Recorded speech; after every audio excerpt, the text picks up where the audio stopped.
Il est important dans un premier temps de choisir la bonne sonde et le bon pré-réglage en fonction des structures à observer. Une fois la bonne sonde et le bon pré-réglage choisis en fonction de l'examen réalisé, il existe 3 paramètres fondamentaux à adapter pour optimiser le mode 2D. Dans un premier temps, j'adapte la profondeur d'exploration de la structure à observer à l'aide du bouton Profondeur ou Depth. Il est important d'optimiser la profondeur.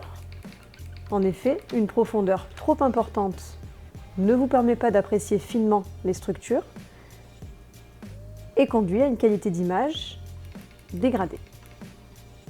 Une fois la profondeur de champ correctement adaptée, le deuxième pilier de réglage à optimiser est la position de la focale, qui est souvent représentée par une petite flèche sur la droite de l'écran.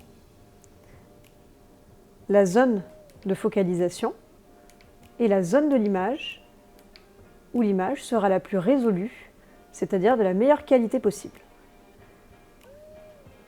Adaptez votre focale au niveau de la structure à observer ou juste en dessous.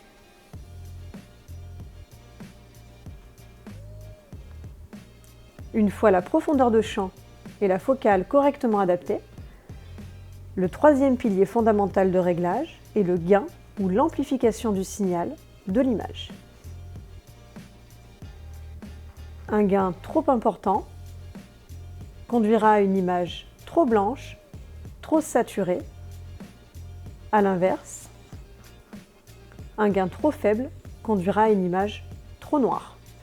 Dans les deux cas, cela ne vous permettra pas d'apprécier finement les différences de contraste ou les différences d'écogénicité fine des différents tissus.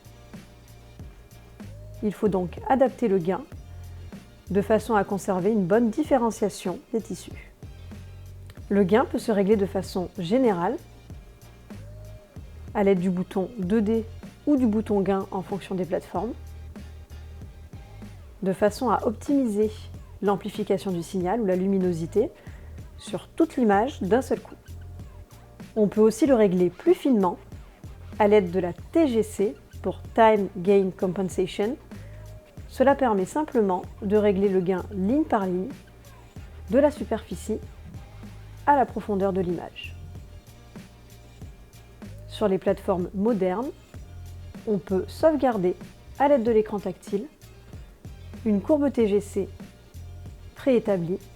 En général, on va renforcer l'amplification en profondeur ou à l'inverse, atténuer le renforcement postérieur d'une structure liquidienne en diminuant la TGC derrière cette structure.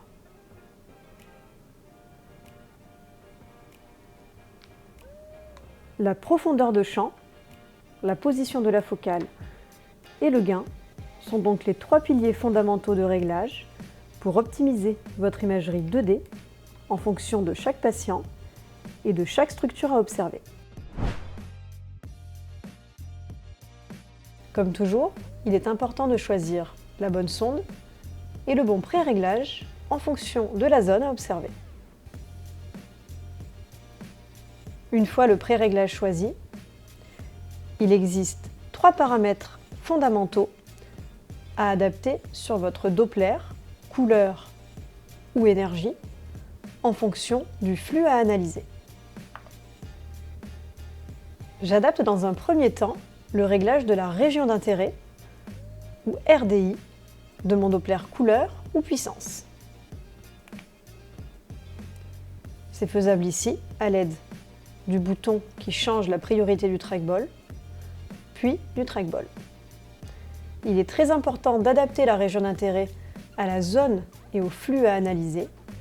Une région d'intérêt trop grande conduira à une perte de cadence image et une perte de qualité du Doppler.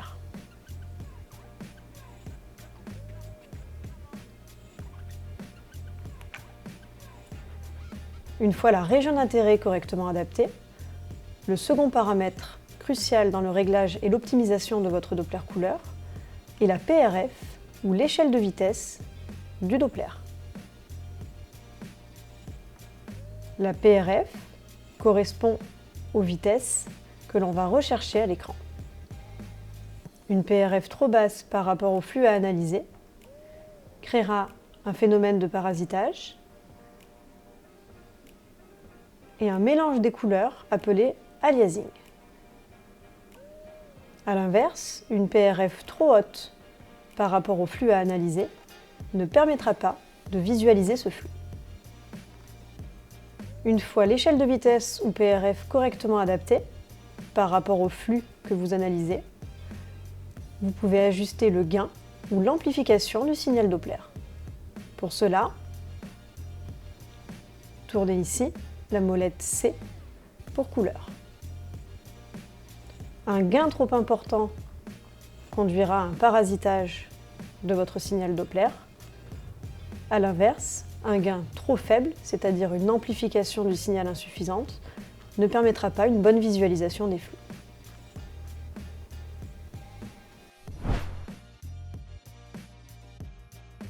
Il existe 4 paramètres fondamentaux pour optimiser votre Doppler pulsé en fonction de chaque flux et de chaque patient. J'adapte dans un premier temps la taille de mon volume d'échantillonnage, souvent noté VE. Le volume d'échantillonnage correspond à la zone dans laquelle l'échographe analyse le flux que nous visons.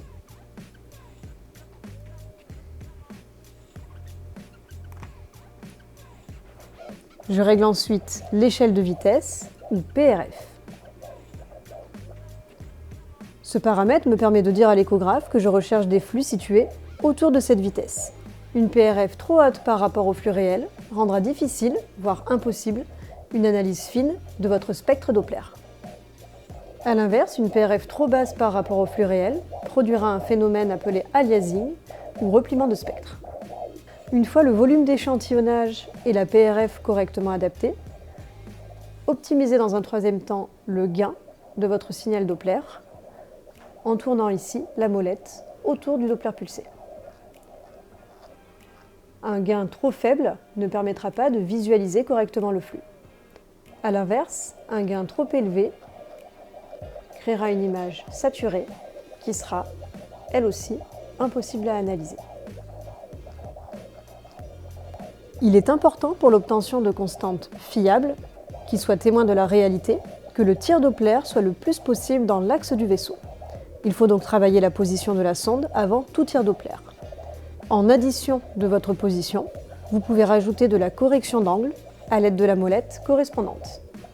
Attention, il est important de ne pas dépasser une correction d'angle de plus de 60 degrés pour conserver des mesures fiables.